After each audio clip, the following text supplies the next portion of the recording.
Allianz a décidé il y a quelques mois d'annoncer qu'on deviendrait le premier assureur en Afrique, en co-assureur avec le leader sud-africain Sanlam.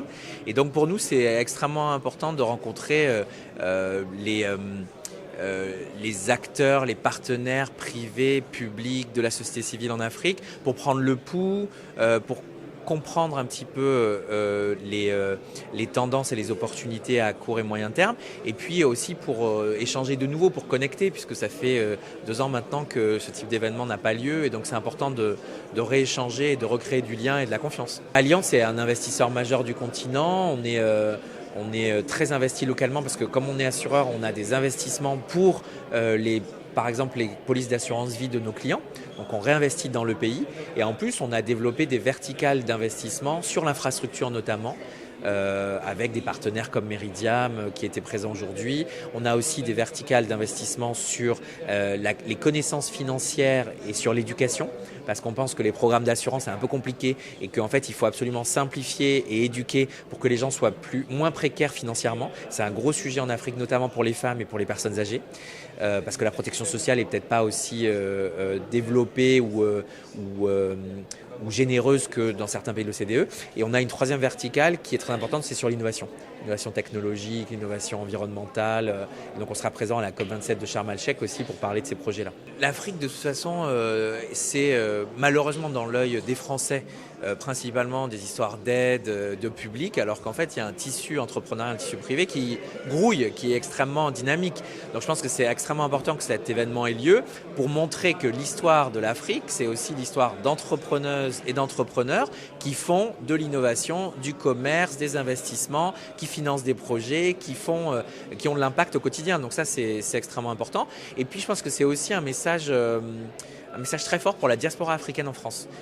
Parce qu'en fait, on se rend compte que parmi les entrepreneurs français, la diaspora africaine est sous-représentée. Et donc moi, je pense que si ça peut donner de l'élan à la diaspora africaine, aux Français africains, aux Africains français, je pense que c'est aussi hyper important. Donc de voir des entrepreneurs à succès, des gens qui ont fait énormément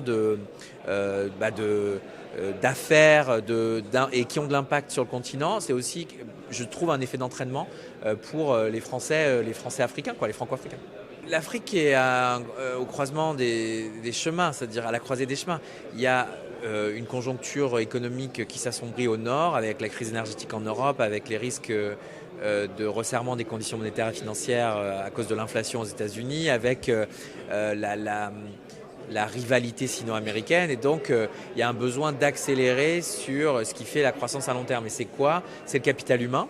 Donc les infrastructures sociales, la santé, l'éducation. C'est bien sûr une politique industrielle pour être armé pour un monde de demain un peu plus fragmenté. Donc c'est encore une fois des infrastructures qui connectent, technologiques, commerciales. C'est aussi la transition énergétique et écologique et sociale.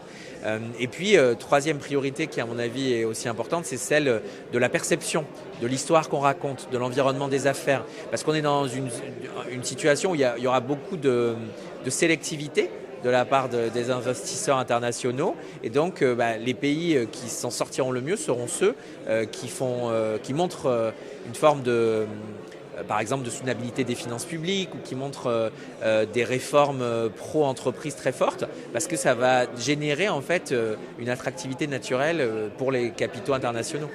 Moi, je pense que la diaspora africaine est pas assez mise en valeur et mise à contribution pour dessiner de nouveaux liens entre les 54 pays d'Afrique et la France.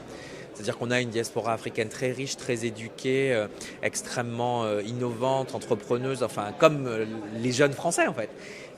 Et malheureusement, pour des raisons qui m'échappent encore, on n'a pas mis en valeur cette connexion, ces racines avec les branches, les feuilles que ces jeunes Français d'origine africaine font pousser au quotidien en France, où parfois certains sont repartis à l'international, etc. Et donc reconnecter les racines et les branches, ça fait partie, à mon avis, de ce qui va créer la nouvelle relation entre l'Afrique et la France dont on a besoin.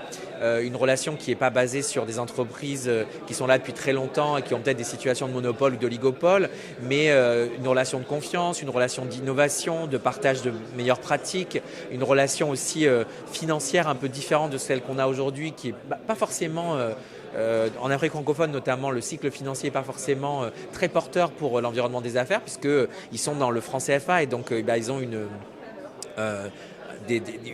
un octroi de crédit et une déflation importée importante. Je suis désolé, c'est un peu technique comme terme, mais c'est vrai qu'il y a besoin de retisser pas mal de routes et de canaux de transmission entre la France et l'Afrique, et que ces jeunes qui ont cette double culture, cette double nationalité, qui parlent des langues, qui connaissent les deux environnements, à mon avis, sont essentiels. Il y a eu des efforts qui ont été faits, le Conseil présidentiel sur l'Afrique du président Macron, il y a eu bien sûr les événements sur le sommet africain à Montpellier l'année dernière, il y a eu plein de choses, mais je pense qu'on peut aller beaucoup plus loin, et ça commence par changer la perception. On l'a réussi par exemple pour changer la perception sur l'apprentissage en France ou sur l'industrie. Aujourd'hui, il faut aussi changer la perception sur la diaspora.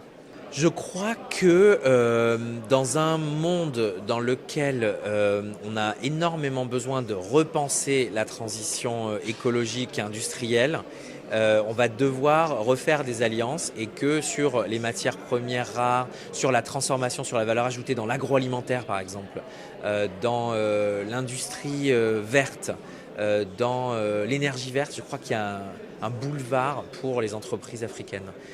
Et donc, moi, je crois vraiment qu'il faut regarder les solutions très locales qui existent et essayer de les mettre à l'échelle. C'est vraiment ce qu'un forum comme ceci peut contribuer en termes de résultats positifs, et pour la France et pour l'Afrique.